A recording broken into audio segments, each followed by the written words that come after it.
Hello everyone, and welcome to a Create with Kiely art tutorial video. In this video, we will be using some watercolor artistic techniques to create 4 simple paintings.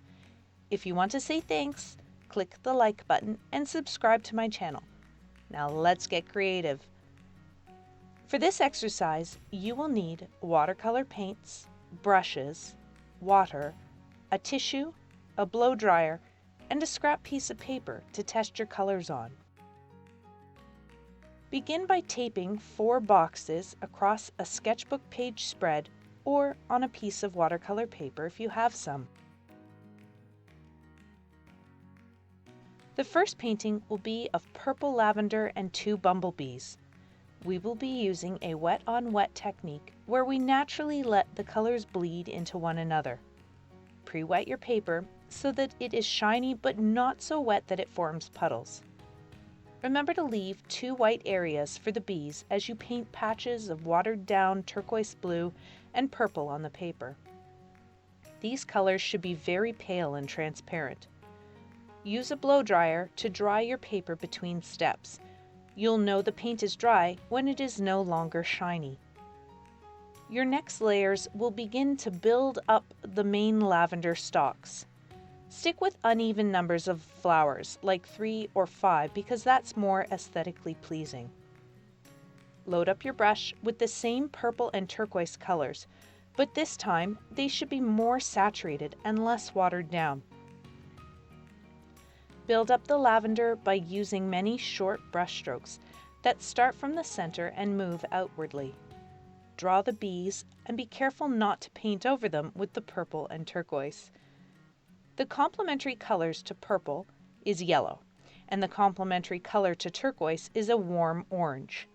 So let's use those colors on the bees. Using 2 pairs of complementary colors creates a double complementary color scheme.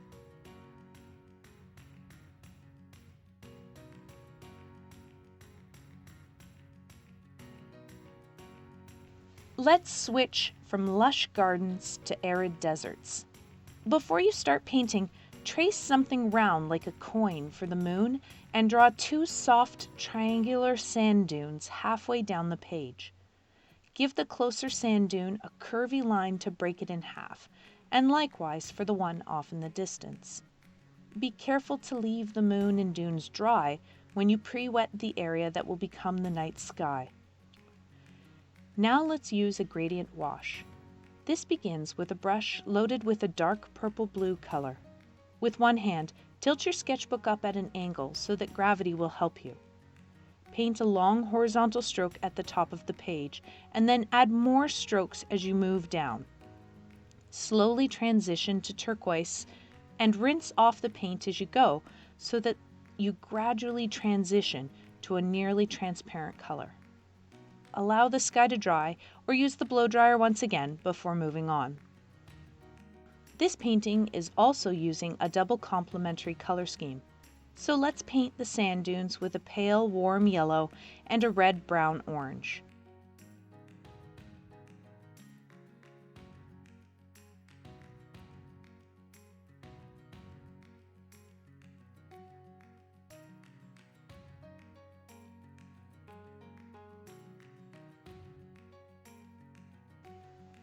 To finish off, use your scrap paper to cover the moon and dunes.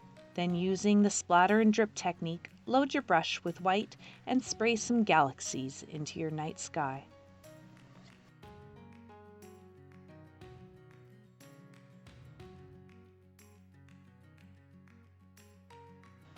Our third painting is of a vast prairie sky.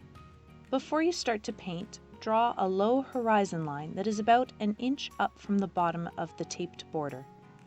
Let's use a gradient wash, so pre-wet the area that will become sky. Tilt your sketchbook up a little so that the paint will run slowly down the page.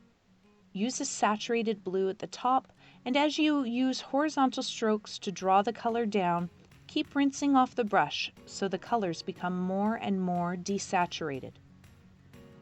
Before the paint dries, take your tissue and dab it into the blue to create natural-looking fluffy clouds.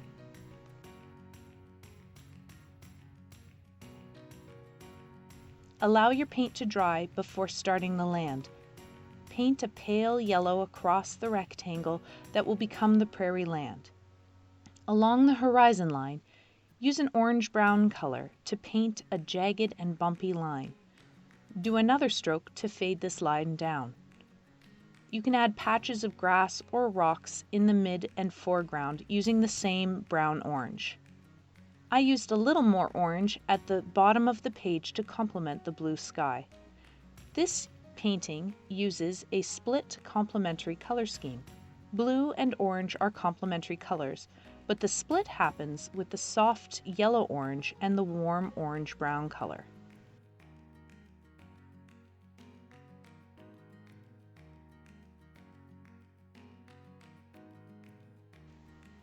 The last painting is one that many people like to do.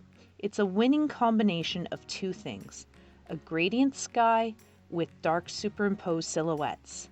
Now, you can choose whatever you'd like to use as silhouettes. I'm going to paint pine trees, but you can paint cacti, mountains, maple trees, palm trees, people's cats, owls. Really, anything goes with this one.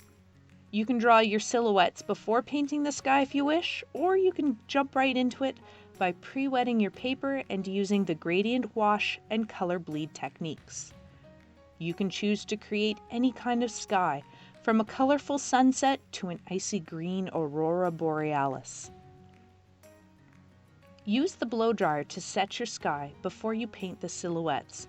If you aren't careful, the black paint may bleed into your beautiful sky and ruin it.